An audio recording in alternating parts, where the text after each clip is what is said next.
This is Ron Gucciardi, Volunteer Director of the Oral History Program on the Battleship New Jersey. Today we are aboard the Battleship New Jersey, and today is Tuesday, May 23rd, 2017, which is also the 74th anniversary of the first commissioning of the New Jersey. Today we're here to talk for a bit with Charles Owen, who was a petty officer aboard the Battleship New Jersey during World War II. Good morning, Charles. Good morning, sir. Charles, if you wouldn't mind, take your hat off, please, so we don't have a shadow on your face. Okay. Thank you very much. And if you get thirsty during the interview, there's a bottle of water right to your right. Okay. All right, Charles. Why don't you we're just going to have a conversation here. Tell us how you got into the Navy. Well, I just didn't want to go to the Army and dig foxholes, and so I joined the Navy. How old were you when you joined the Navy? I was 17 years old. And today you are what age? Tomorrow, I'll be 93 years old. Well, happy birthday in advance. Thank you. Okay, so you were 17, and this was 1943? 1943. I joined, and they wouldn't take me when I first joined. And then, when I become 18, I did join. They told me to come back, and I joined and got in the Navy. Okay, and where did you go first for your training? When I went first, I went to Great Lakes for boot camp, and was there for 7 weeks. Do you remember anything in particular about boot camp? Well, boot camp wasn't too bad. We had to do a lot of drilling and had to do our guns stuff and learn a little bit about the ship. I mean, the Navy, the different language you use in the Navy.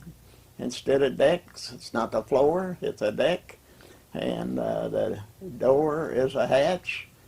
And the ceiling is an overhead, right? Yeah, the ceiling is an overhead. I to forget that. What time of year was were you in? I went in when they took me in January of 1943 on the 23rd of January.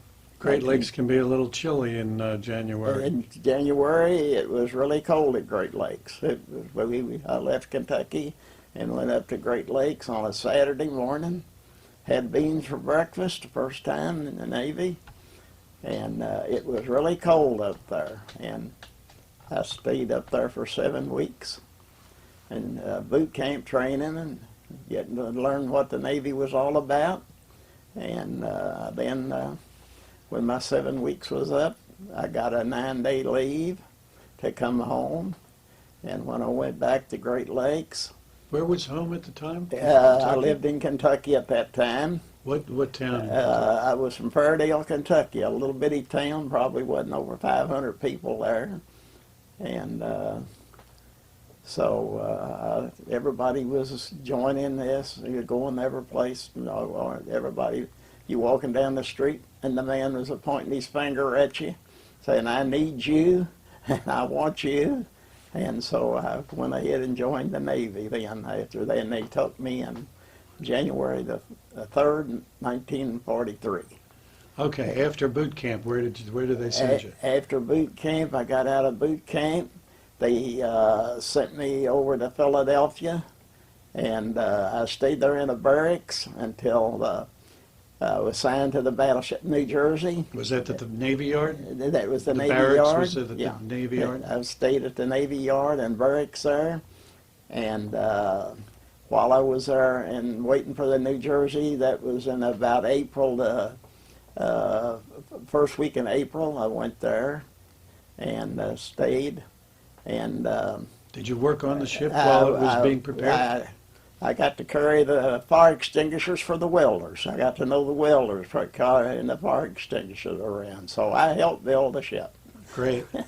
And then, while we were still there, they were sending us to Price's Neck for 4 or 5 days at a time for gunnery school. I went to Price's Neck, Rhode Island, and stay maybe 4 or 5 days up there at gunnery school of 40 millimeter guns, what they were going to put me on when I got on to New Jersey.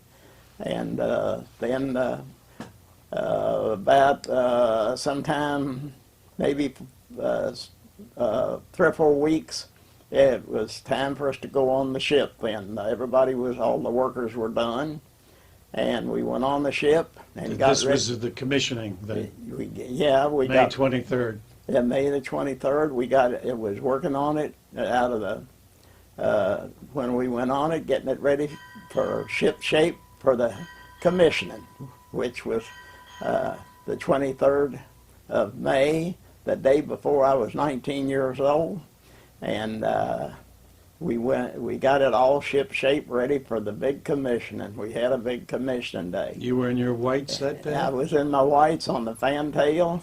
I tried to pick myself out, but I can't find me. And so after that, Anything in particular you remember about commissioning day? well, the only thing I remember is Admiral Halsey getting introduced. I'm sorry about that. Captain Holden. Captain Holden was our captain. He got introduced as our captain, and he was really a gentleman as a captain. Everybody on the ship liked him. He was a nice captain. We stayed there a few days, and we pulled out and went out in the Delaware Bay out there and shot the gun some, come back, and then we went on our way. Did you get to shoot your gun? Yeah, we shot our guns. I mean, everybody, they tried them all. Including the 16-inch guns?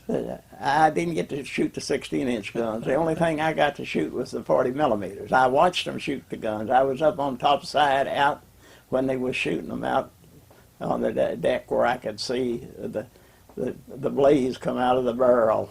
What was it like when the 16-inch guns fired? When it was like when the 16-inch guns would go off, if they fired one, it would really rattle the ship up pretty bad. And then they got enough nerve to shoot 2 of them, and that done a little more. And then they just going to shoot all 9 of them at one time broadsided. And if we had anything in our lockers, it would maybe break them. And it would break the air vents coming down from up top side down to our living quarters. And so we stayed there and practiced, shot everything we done every day, every night at general quarters, going and learning where we was going and how we was going. And This was the sea trials? this was a shakedown cruise. Okay. It was a shakedown cruise. Did you go down into the Caribbean for some of that? In the Caribbeans, yeah. Uh-huh. Okay. And we stayed there for a couple of months. Did you go into Guantanamo Bay? Yeah, we was at Guantanamo Bay, and so then we left there, come back, went into Norfolk for a few repairs that the 16-inch guns had tore up. They learned what to tie down, what to secure a little better. Yeah, what to secure in your locker. You know, you didn't want everything tore up. So, and then we got all that done, and we got that done. So we come out, left Norfolk, and we went up to Portland, Maine, and up in the cold country. I mean, it was cold up there. And we stood watch up there, and it must have been 40 below zero, standing watch at midnight. What time of year was this that you That were? was, let's see, that was probably in November. Okay. November, and it was really cold, and we had to stand watch all night out on the guns and everything, and the water coming up over the bow of the ship, but we still had to stay there because that was what we was going to have to do when we got where we was going to fight the enemy. And then we come back and pulled into Norfolk, Virginia, and stayed there for a few more repairs. And we got them, and we got a 5-day leave for Christmas. So I got to go home Christmas, come back. was a few hours late because it was snowing, and the captain said, just forget about it. And he can't put me on report. So, That's a nice captain. yeah, we had a good captain. I mean, he was wonderful. I mean, he was wonderful. And then we, January come along, we was ready to go to the South Pacific. So we took off on January the 6th. We went through the Panama Canal. What was that like? We was, the Panama Canal we was 108 feet wide, and we was scrubbing both sides as we went through. We rubbed both sides as we went through. And I was told they had to train fire hoses on the side of the ship to cut yeah, down to on the keep friction. the fire hoses, to keep it down. I was standing watch on top of number 2 turret, and 40 millimeter quad was up there, and that's where I was at when we was going through the Panama Canal. And There was a 40 millimeter right on top of the right on turret top house? right on top of the turret, right on number 2 turret. It was a quad, and that's where we stood watch a whole lot when up there, because we could see good out on port side and starboard side. You could see, and then the bow of the ship, and it was good place to stand watch, to be able to see. We had to stand watch all time. We was on 4 and off 8 standing watch, and I was in the deck division, and then we got through the Panama Canal. Like I said a while ago, it was so close, it was like a fat woman going to the bathroom. Trying to get through there in a hurry because we were going jab hunting. And we was trying to get through there in a hurry. She was trying to go to the bathroom in a hurry. And then we went out. That was, we had been from May to January on training. I mean, we'd been training, and the most of the crew had never been on a warship, never seen one. So we had to do a lot of training. We really did. I mean, we didn't even know what some of the guns was, what one of them looked like, what a warship looked like when we come in, got on it at Philadelphia. And so we really had to do a lot of training before we did get out there to. When we got through the Panama Canal, we finally, a few days, took us to meet up with the fleet, and Admiral Spruance was our first. He was the first admiral we had on the ship after we got into the battle zone. And then... Did you stop at Pearl Harbor on the way? we didn't stop at Pearl Harbor then. No, we didn't stop at Pearl Harbor. We went on, and we joined the fleet, and North Carolina had got a little damage, and they had sent it back, and Admiral Spruance was on it, and they brought his flag over on our ship. And so we...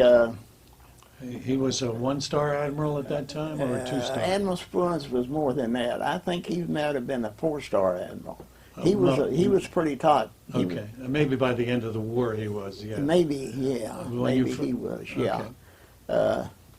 But he was in charge of the 5th Fleet, and so we had him for a while. Our first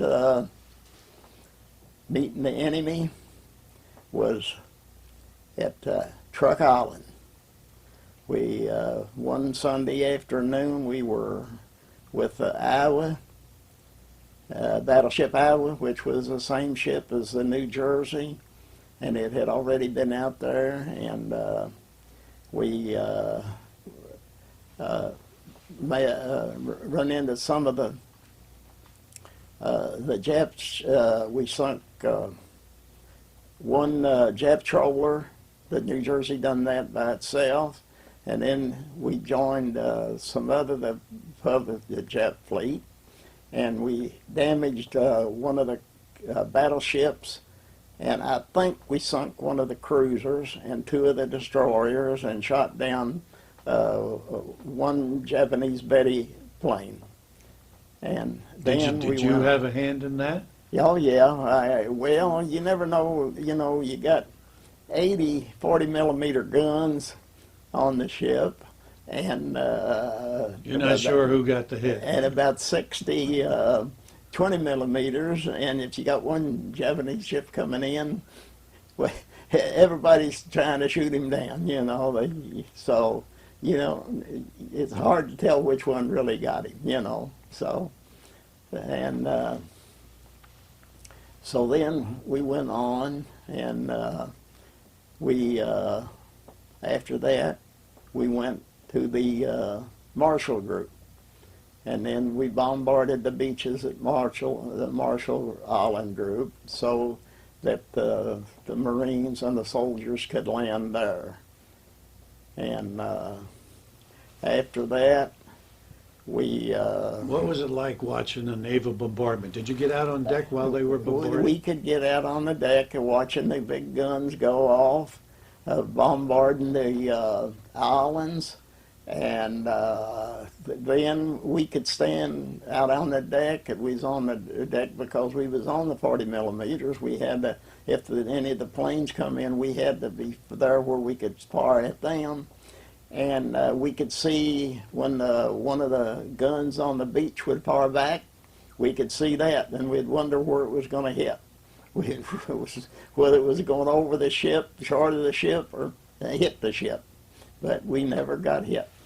So were you on top of the turret too when the 16-inch guns fired? No, they wouldn't let you on top of they wouldn't let you. If they fired all nine of the 16-inch, they would secure us down behind. We would have to get inside the ship. If they're firing one or something, they'd let us stand out, but we would stand back from the blaze that went that they went out of the gun, and when we was moving, and it would come back, the blaze would, from the ship. So there we went. You were in the Marshall Islands. We was in the Marshall Islands, and then we let's see. After that, we went to Saipan, Saipan, Tinian, and Guam. Yeah, them three islands. We was underway bombarding those three islands for 30 days without day and night. We was there bombarding them three islands.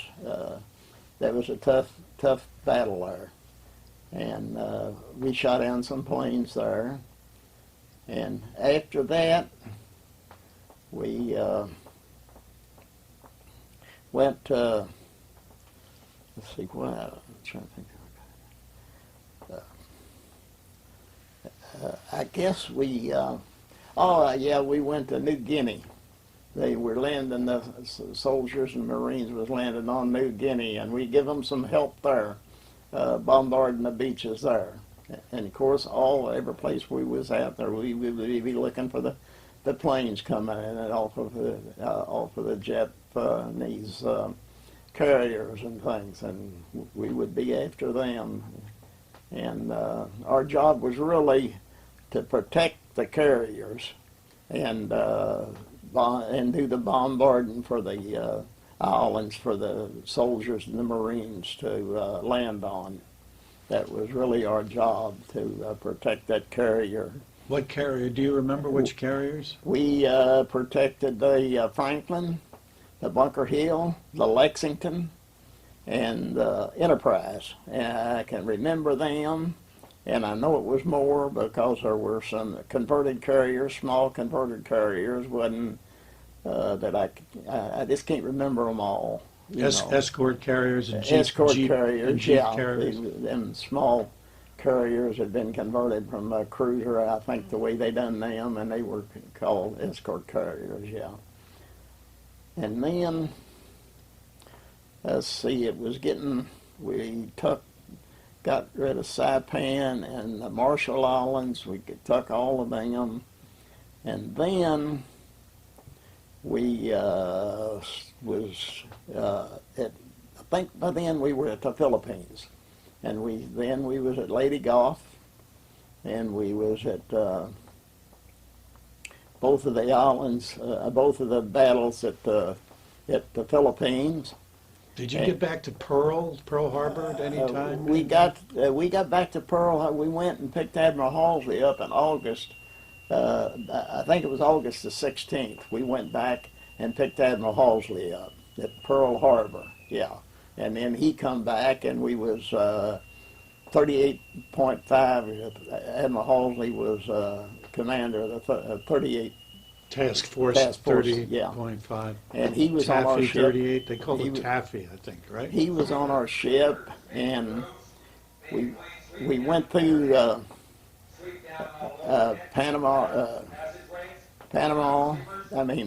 Philippines, and went up and bombarded the China coast. We bombarded the China coast where the Japanese had taken, and they was on the coast there, and we bombarded that. And then we come back and was coming back to the Philippines and Formosa Straits there, and we had a real bad typhoon, the worst typhoon that I think the Navy had ever hit. We lost 3 destroyers, and a lot of the men that was on them, not all of them. We picked up some of them and saved them, and we then... Can you tell us what it was like during the typhoon? The typhoon was so bad that we hatched down all the hatches on the ship, and no one was allowed out on the main deck, and the water was coming up over the bow of the front of the ship and over the main deck, and it wasn't nobody allowed out on there, and everything was just about secured on the ship. And we was really, looked almost like a submarine sometimes. It was so bad. The water came up over the bridge at times. The water come up over the bridge. Yeah, it got up. Yeah, they had and they had, of course, they had all the hatches hatched down where because the water couldn't get inside, but it still got some in the side of the ship. How about the pitching and rolling? How bad it was really bad. The pitching and the rolling. That's the only time that I got sick on the ship. Was at that time. It was so rough that I got sick from seasick, and then we got out of that. And let's see, we went, I guess, after we finished up the invasion of the Philippines. And that was 2 pretty good battles. We had one big battle there that the Navy carrier planes and the surface guns on the ships, we shot down 400 Japanese planes there, and we lost 12. We lost 12 of our American planes. But now sometimes we had a little air fleet, 3 planes on our ship, let's put it that way. We had 3 planes on our ship. We could catapult them off, and if they would be out spotting for us to fire our 16-inch guns where we wanted to fire them, if we wanted to hit oil tankers that they had on the beach or airfields that they had, they could tell us how to go and how much we was missing them, and to give us information to where we were going and on the firing the big 16-inch guns. And then if some of our planes would get shot down, our planes could pick up the pilot. They picked up a lot of pilots that got shot down, our pilots that got shot down, and brought them on the destroyer. It would take them off of our plane. They could have to taxi out from where there wasn't no Japanese foreign, and then they could pick them.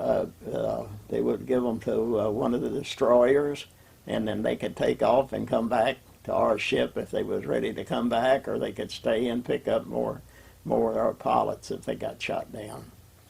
And then after that, after we took the Philippines, MacArthur went back on the Philippines. We went to Iwo Jima, was I think our next big battle. We went to Iwo Jima. Charles, tell us a little bit about what your job was on the 40 millimeter guns. What did you do? On the 40 millimeter guns, I was the only. We would have to stand watch until the bridge. If the Japanese planes were coming in, they would tell us about how far they was. We had a captain standing up in the middle of four of our 40 millimeter guns, and he would give us a word to come in firing. And then I was one of the loaders, and we had to load them.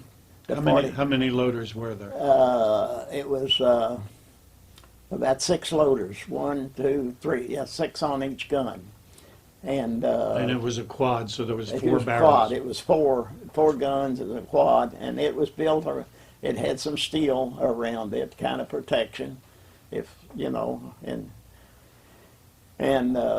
we had to load them. And so you were handing up the cartridges of shells? Yeah, the shells on the 40 millimeters was 4 in a clip. You drop the clip in, 120 rounds a minute is what each gun could fire. So that was pretty fast loading, you know. And did you ever get to fire the gun?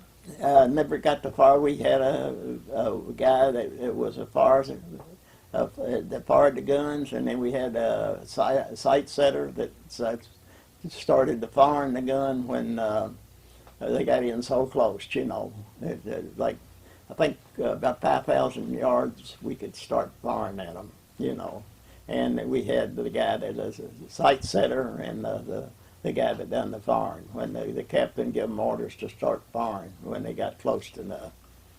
And the captain you're referring to here is the gun captain, right? Yeah, the gun captain was standing up between all 4 guns. Mm-hmm. He was standing up before all the 4 guns. He'd be standing up. Yeah. What rank or rating was he? He wouldn't. He was probably 3rd class, a petty officer. I mean, the rank didn't make much difference on that. I mean, he might have been a 2nd class petty officer or something.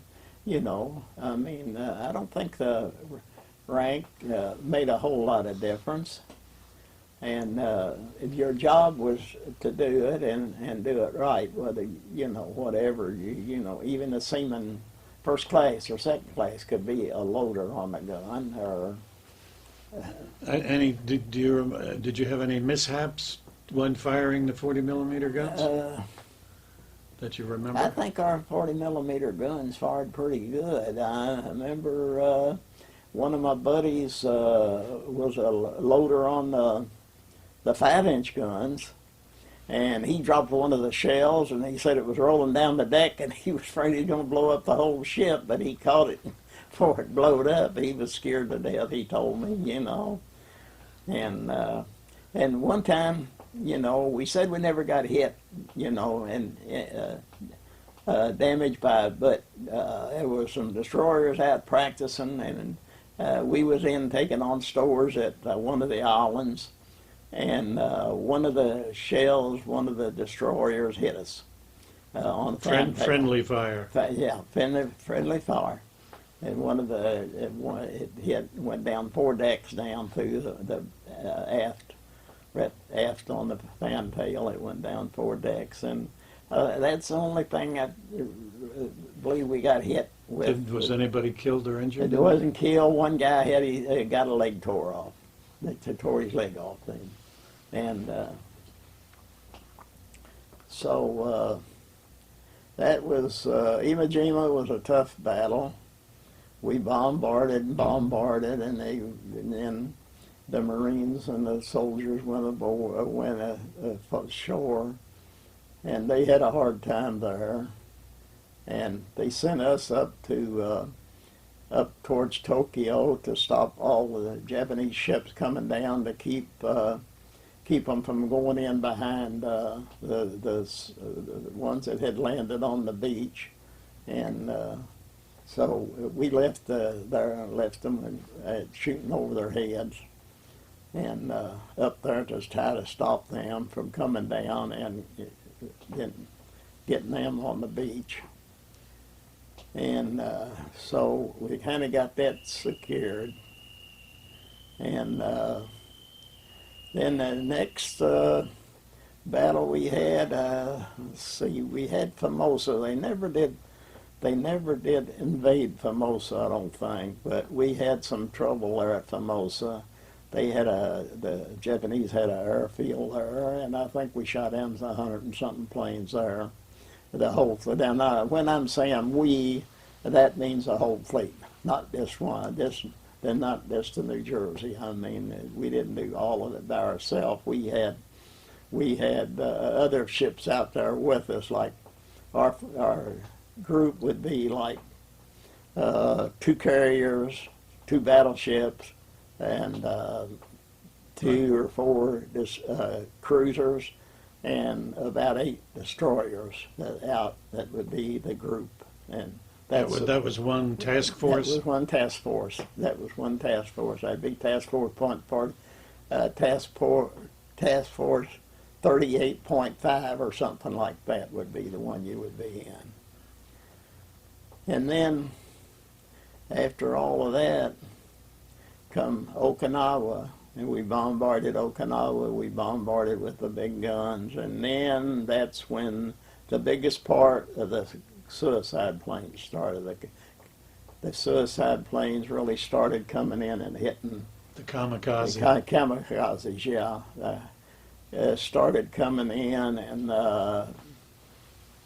and trying to hit the planes, and we were supposed to be protecting them, and we was with the Franklin aircraft carrier, got hit by 3 or 5 of those planes. 725 sailors had got killed on that one carrier, and it got tore up pretty bad. Had to be pulled back to the States. They never did redo it because after the Okinawa, well then, we had things going pretty well our way. And the Bunker Hill got hit that same time.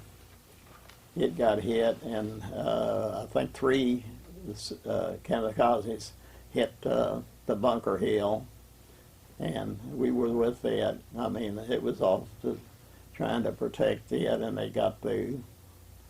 And what was it like when you were trying to bring down a kamikaze at a 40-millimeter gun? Well, we was just firing them guns as fast as we could, and it would be more than one quad firing at them, and it was tough. I mean, it was just.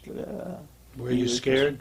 So you were scared? Yes, I was scared, but you had to stay there, out there, and loading them guns and keep firing them if you didn't hit them, and shoot them down.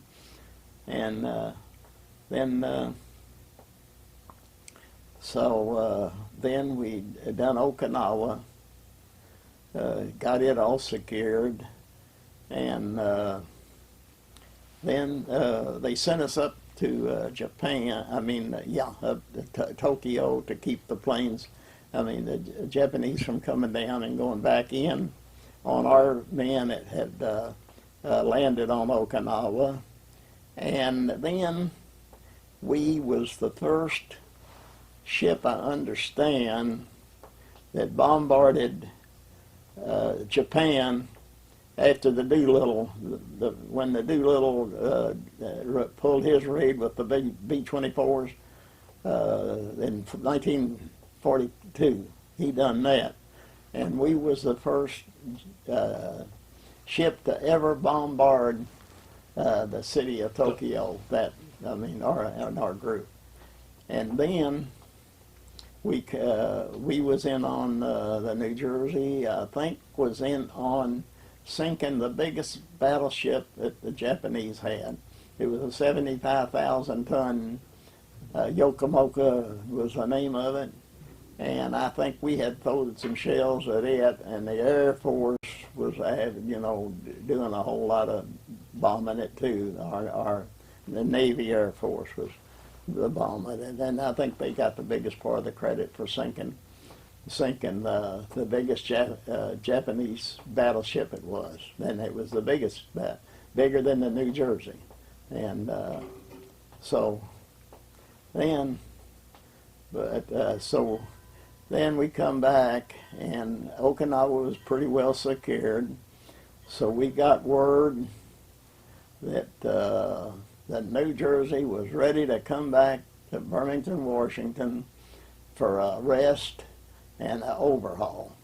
She had been out there 200,000 miles and never been hit by this enemy shell, never had a scratch from the enemy shell, 200,000 miles, and we was really proud of that. So we got to come back to Burlington and get an overhaul. So then we... When was this, do you remember? That was in, let's see, that was a month of, we got the word in April to come back. And after we got the word, they pulled an attack on us.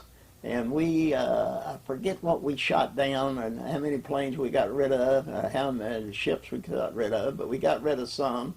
And then, that was in April, so we had to stay a few extra days. So then we got word to come on, and we went back in April, and we got back. Did you stop at Pearl? We stopped at Pearl, and did you get some liberty while you were in Hawaii? We didn't get liberty that time, but I forgot to tell you, in August of 44, 1944, we went to Pearl and picked up Admiral Halsey. That's where we got Admiral Halsey. That was before the Typhoon. Right. I forgot to tell you about Admiral Halsey, picking him up there. That's where we got him. Yeah, the in Typhoon August. was in December of 44. The Typhoon was in December of 44. I was telling you about the Typhoon. I had that on my mind. Yeah, And, what about Halsey? What can you tell us about Halsey? Halsey, he was a fine admiral. He was a great admiral. He didn't like the Japanese. You want me to tell you what he said about them? Yeah. He said, one time we stopped to pick up some Japs that we had sunk a ship and trying to get them to come aboard to get some information out of them. And the guys that was trying to get them to come aboard called up the bridge and said, "Admiral, they won't come aboard." He said, "Well, death charge the bastards." That's how he liked them. he hated that. He was in when the Japs attacked Pearl Harbor. I guess Admiral Halsey was there, or he was in charge of some of the fleet, and he took a bunch of different little groups of ships out and fooled them. And that's the reason they didn't come back the second time. He was running them all over the islands, every place out in the Pacific, around different places.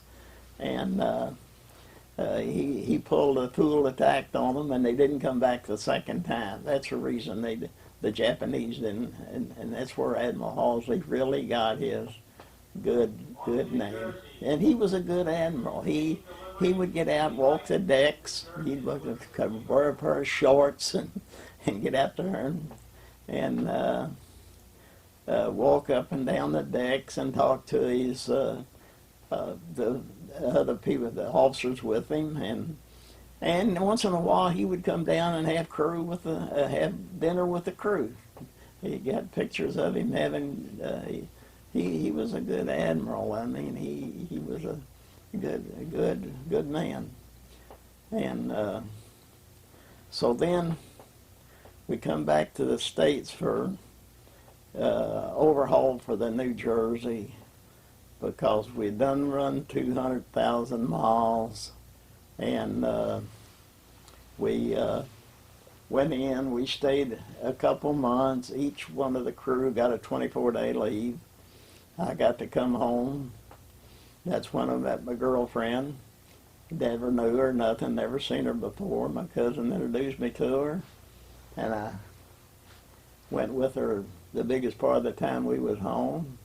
And then when Where did you meet her? In Bremerton or back home in no, Kentucky? I met her back in Kentucky, In back Kentucky. in my hometown. Yeah, my cousin was home from the Navy, and he was going with her friend. And so he said, my friend's got a girl that she wants you to meet. So they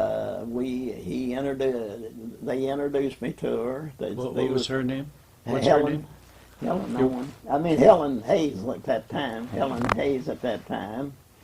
And so him and his girlfriend, my cousin, was in the Navy. He was home on leave before I got home, and he had met this girl, and they both worked at Seagram's Distillers. Both of the girls worked, and she was her friend. So they introduced me to her, and so we went together while I was home some. And then when we went back out to the Pacific, I wrote her some letters, and she wrote me some letters.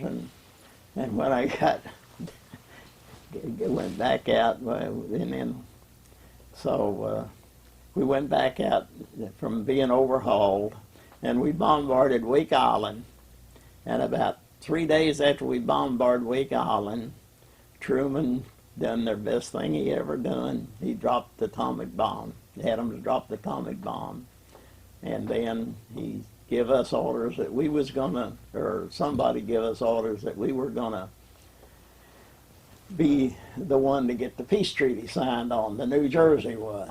Well, it wasn't long till we got orders that we wasn't gonna get signed on, or they were gonna sign it on the Missouri. So he sent us to Guam. Why do you think the New Jersey didn't get it, Charles? Because it was his home state. Right. It was his home state, and he wanted it on his home state. So then, when he done that, he changed our order. Did that make you and the crew members angry? Everybody was mad at him. Everybody was mad at him. But you know, we was happy that he wasn't going to do it, because we knowed if he hadn't have done that, it would have probably been another 50,000 Americans killed when they went up, because that's where we come back to the States to get an overhaul. So the invasion of Japan was going to be started pretty quick. We knew that. I mean, had nobody brought it up, but we knew that that was the last, draw.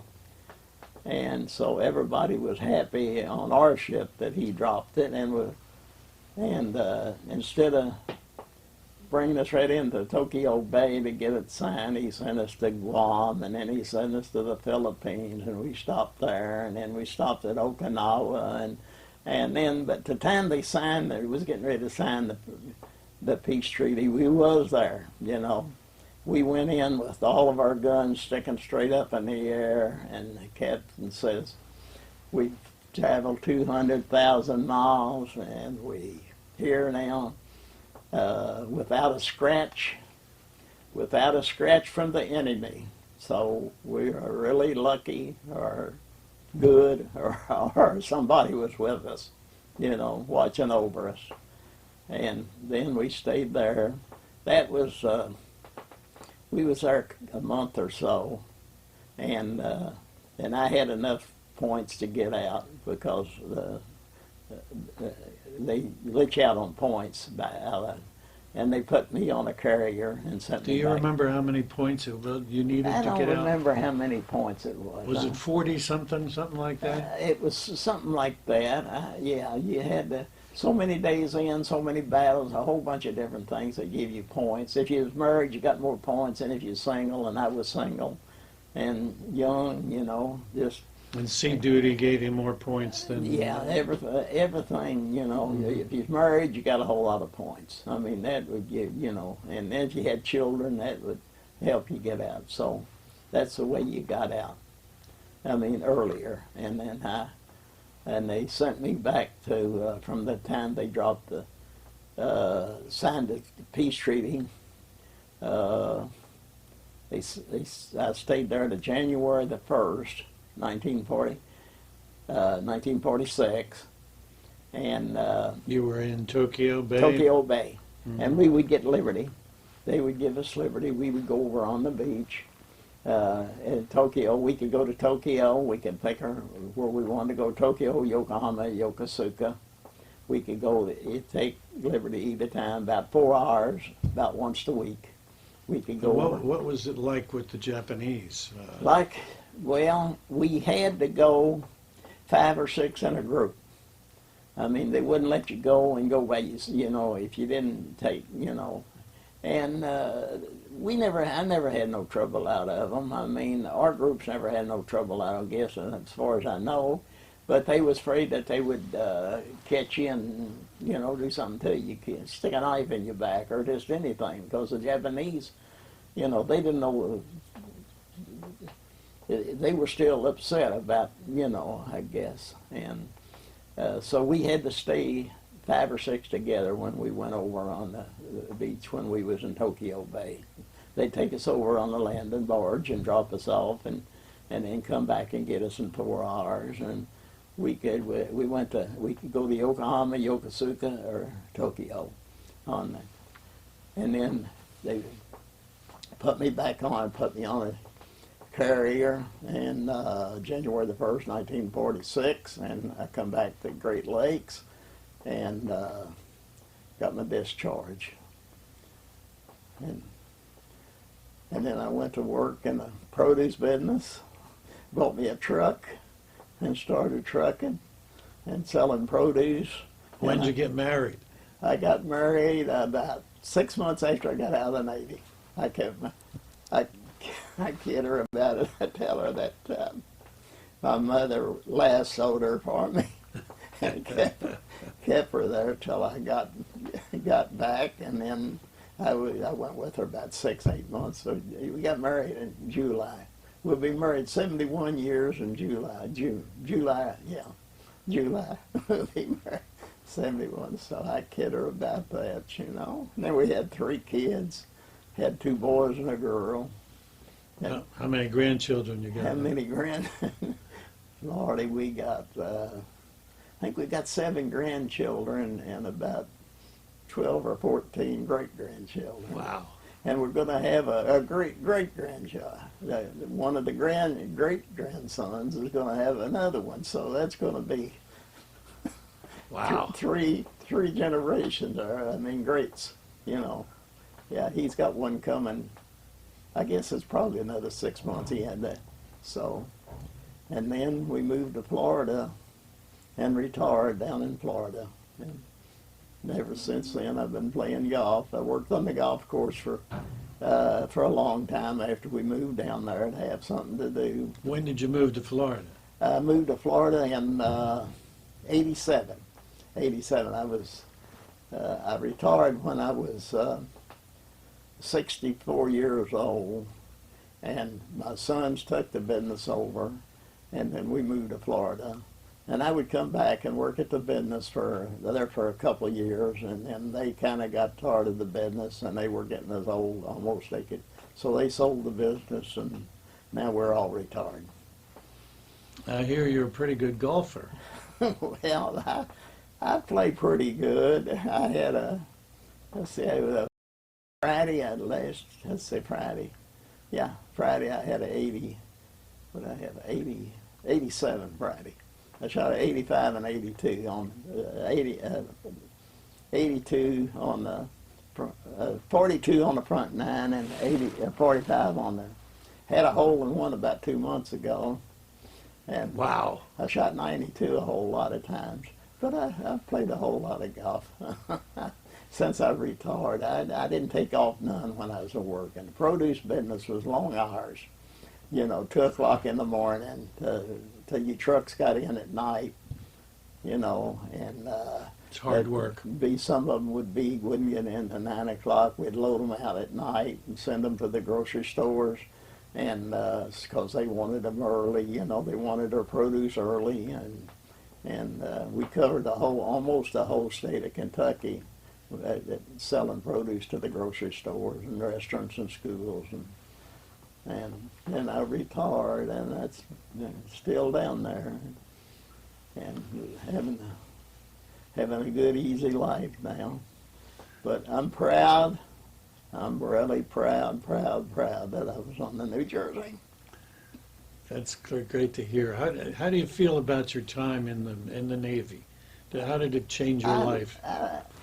I guess it changed my life a whole lot because I didn't know what I was going to do. I was going to school, and I should have finished school maybe, but I didn't. I wanted to go, and so I seen the sign like that and sitting up there, and I went and tried to get in when I was 17, and then when I was 18, they took me in, you know, because my mother wouldn't sign for me. But did it help you grow up, you think? yeah, but I enjoyed the Navy, and I guess it probably done me good. I guess I don't know what I would have turned out to be. You know, I wasn't too wild before I went in. I never have been a big drinker or gambler or anything. I just go along with the flow and try to live a good life, and that's what I've done. And the main thing I've done, I got a good wife. That's important to have a happy life. That's the best thing. Everybody will say, "How did you get along for 71 years?" And she'll say, "Well, don't never go to bed mad." Don't never go to bed mad. I've heard her say that 1,000 times. It's good advice. Yeah. When you get up and tell her, ask her she's going to bed mad tonight. Any other stories you want to tell us about your Navy life? Well, no, I don't guess so. It was just everything went really good with me. I never had no trouble with none of the officers or none of the people that was in charge over me. I just done what I was supposed to do, and did you form any friendships that lasted beyond the yeah, war years? Yeah, I had a bunch of friendships. In fact, probably before I retired, I had a houseboat, and I got a hold of about 20 of them, took them down on my houseboat for a day, and we had all of them together, and then so you did your own little reunion. Were they all New Jersey crewmates? It's all New Jersey, yeah. There's all New Jersey, yeah. And I had them at my house 2 or 3 times during, and the last one has been dead about 2 years now. J.C. Norris, he was in the same